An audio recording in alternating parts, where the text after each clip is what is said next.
in freezing Los Angeles, California. It was cold today, right? I mean, not just us. I almost called you up to come to my office to cuddle for warmth. Jimmy, I always ready for cuddle. I know. Call me next time. He's like my hot agua bottle. As the eyes of the world are on Ukraine, a small but determined group of American truckers is traveling cross-country to protest Joe Biden's pandemic policy. I like that truckers are traveling cross-country to protest. Isn't that what they do all the time? They as well throw a load in and make some money off of it. Biden announced he's extending the national state of emergency last week, but the truckers want him to end it because they believe the pandemic is over. The point of their protest is unclear. They say they want to end mandates everywhere and restore our nation's constitution. I think they just got jealous of the Canadian truckers getting all the attention, but they're calling themselves the People's Convoy. Their journey started about an hour and a half from here in Adelanto, California. They're planning to meet up in D.C. in 10 days where they'll presumably stage some kind of rally and get out to pee. But this is their route. They're going, as you can see, they're going that away, and they're off to a great start. One of the convoys is already behind schedule because the lead truck got 2 flat tires the first day. Probably one of them vaccine needles poked a hole in the tires.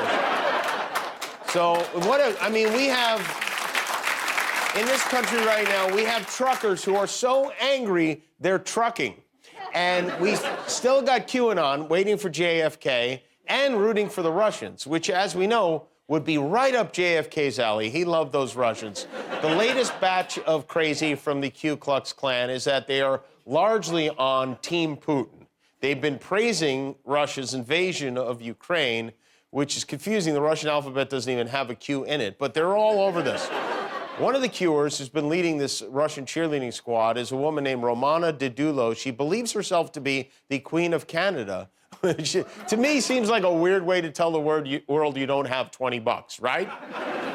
This is good, too. Not only are these knuckleheads in Dallas waiting for JFK, this is Pastor Bob Joyce. So this weekend, some of these guys who believe Bob Joyce is an 87-year-old Elvis Presley, they believe that he's still alive and he's this guy, which is, he's quite clearly not Elvis. And he, in fact, is Kenny Rogers. They've got their deceased legends mixed up, but I don't know. I have to say, I know they're nuts, but it must be kind of fun to be in QAnon. I mean, they think an invasion of Ukraine is being led by JFK and Michael Jackson driving a Russian tank. And it's not just the nut jobs, unfortunately. According to a new poll from YouGov, Republicans, American Republicans, have a more favorable view of Vladimir Putin than Joe Biden. 15% of Republicans say they have a very or somewhat favorable view of Putin compared to 10% for Biden. And here's the reason why. What is this really about? Why do I hate Putin so much? Has Putin ever called me a racist? Has he threatened to get me fired for disagreeing with him? Has he shipped every middle-class job in my town to Russia? Did he manufacture a worldwide pandemic that wrecked my business and kept me indoors for 2 years? Is he teaching my children to embrace racial discrimination? Is he making fentanyl? Is he trying to snuff out Christianity? Does he eat dogs? These are fair questions, and the answer to all of them is no. I see. So in order for you to despise a man who murders his rivals, who murders and poisons people, and who's actively trying to destabilize our country, he has to do something to you personally. He has to eat your dog. Or, he didn't do anything to me. That makes sense. Thanks, Tuck. Thanks for asking all those very dumb questions and then answering them for us. I want to see the tape Putin has of him because it has to be something special. How did we go? I mean, seriously, how did we go from being a country that hated communism since well before I was born? How do we go from being the country that made Red Dawn and Rocky IV to this? It boggles the mind. Can you imagine Ronald Reagan turning on Fox News and hearing it? He would strangle his monkey. He would. And Tucker Carlson, he knows what he's doing. He knows that this is garbage he's feeding these people who watch him. I'll tell you, between Tucker Carlson and Pam and Tommy, this really is the golden age of talking dicks on television. Meanwhile, President Biden is busy looking for a new Supreme Court justice. He's pretty far along. He's already up to the hometown dates. He has reportedly met with 3 highly qualified candidates, Judge Ketanji Brown, Jackson of Washington, D.C., Associate Justice Leandra Kruger of California, and Judge Sophia P. Vergara of America's Got Talent, who is... This is kind of a weird detail. 2 of the 3 judges on Biden's list, this is true, are married to gastroenterologists. I think when you get to be Joe's age, you could never have too many colon guys around. So Biden put out a statement laying out the qualities he's looking for in a Supreme Court justice. He wants someone with a keen understanding of the Constitution, comprehensive knowledge of jurisprudence, someone who'll do everything in his or her power to get Hawaii Five-0 back on the air, the old one with Jack Lord. Must always have a bowl of hard lemon candy, strong pinochle player, and a gal who puts her britches on 1 gam at a time. He's taking his time picking it, which is in sharp contrast to how Trump picked his nominees, which was he would write a bunch of names on paper, tear it up, flush it down the toilet, whichever name floated back up, Supreme Court. And you know how, see all those crypto ads during the Super Bowl? There could soon be a crypto-owned NFL team. A group of what they call crypto enthusiasts is teaming up to try to buy the Denver Broncos, which would be changed to the Denver Bored Apes. I don't know. But the group's trying to raise $4 billion using something called the Decentralized Autonomous Organization, or DAO, which is described as being like an internet community with a shared bank account, which, I don't know, is that good? Imagine if everyone on Facebook had a shared bank account. Someone's aunt would use all the money to buy a Hummel figurine or something. But imagine if this happens. I mean, what a great way to lure free agents to Denver. We can't pay you in cash, not our thing. We can give you a virtual cartoon giraffe, okay? Now go get them. If the sale goes through, 4 billion crypto dollars would set a record. It would be the biggest sale of an American sports franchise ever. Meanwhile, you know, you could get the New York Jets for 50,000 Spirit Airlines miles. President Biden is expected to issue an executive order this week that would commission a study into digital currency. And if I know Joe Biden, the immediate future of crypto banking is not bright. Hey, America, it's your old pal, Joey B. I don't need to tell you that the world's changing fast. A little too darn fast, if you ask me, Jack. Everybody's putting their dough in Bitcoin this, kleptocurrency that. Trouble is, there are no laws to keep those investments safe. It's the dang Wild West out there, man. If you're the kind of dude who wants to keep your money safe and out of the hands of the government, save your money the way my mom and dad did, in a coffee can full of nickels. A coffee can full of nickels hidden under your mattress is just about the safest investment there is. First of all, it's a coffee can. Those suckers seal up tight. Second, there's no sweeter treasure than a tub of shiny nickels.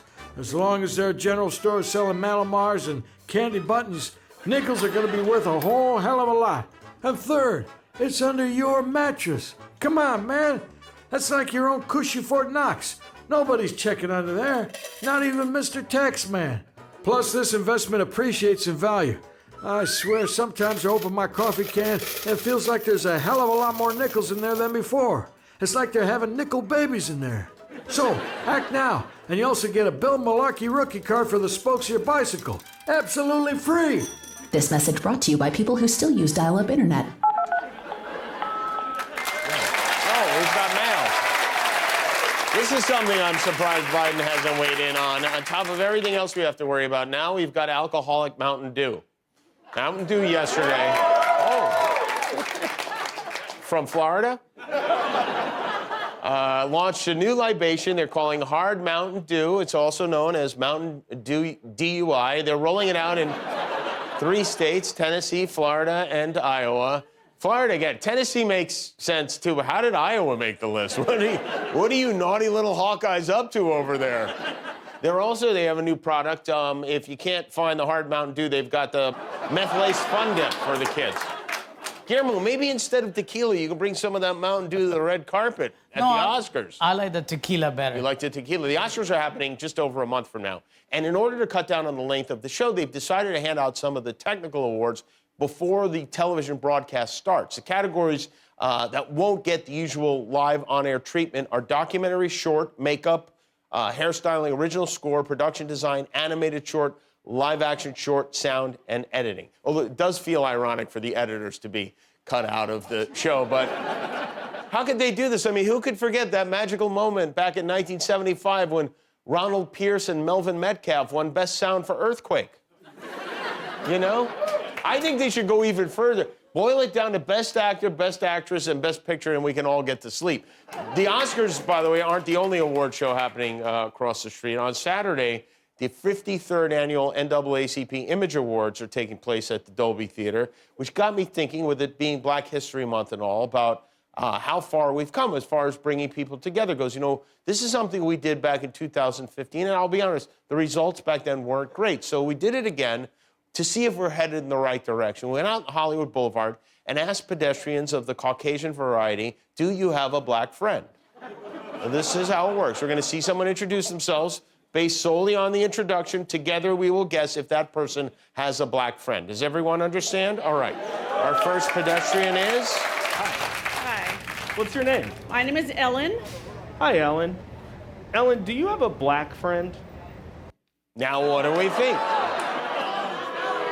Almost everyone says no, except for one woman says yes. Let's find out. Yes, I do. What's their name? Mariah. Do you have more than one black friend? Does she have more than one black friend?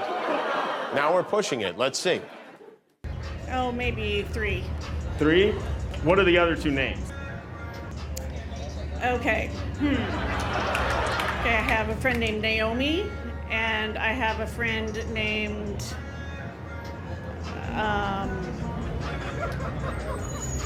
Okay, 2. I'm going to put you down for 1. Next up.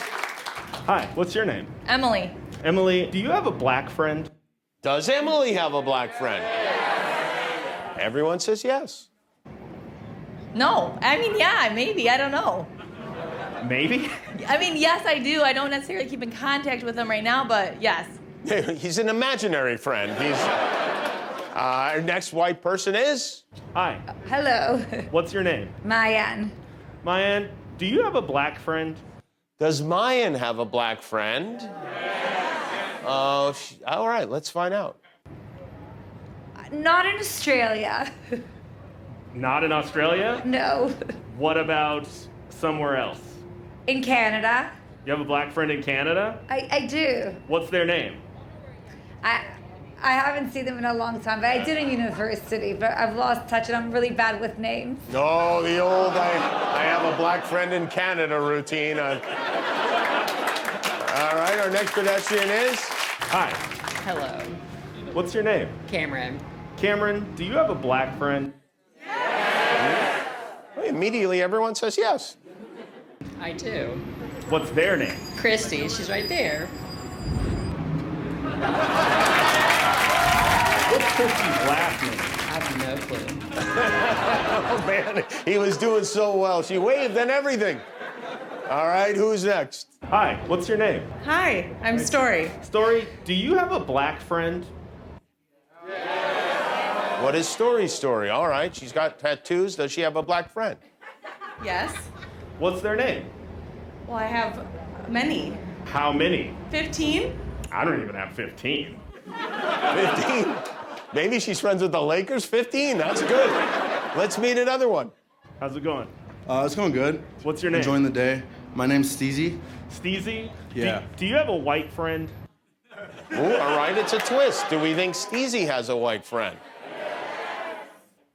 I have a lot of white friends, yeah. I would say that's why I talk like this. That's so Steezy. All right, we have one more. What's your name? Nadal. Nadal? Yeah. Nadal, do you have a black friend? Nadal, does he? All right, let's find out. Yeah, I have. Yeah? Yeah. I'm not shocked. Black people love Scarface. Yeah, I loved it. Well, all right, well, I think we're making progress, right? I don't know. We did. All I know is we found some pretty sweet shorts. If you like that video, click subscribe, and we'll be together until one of us dies.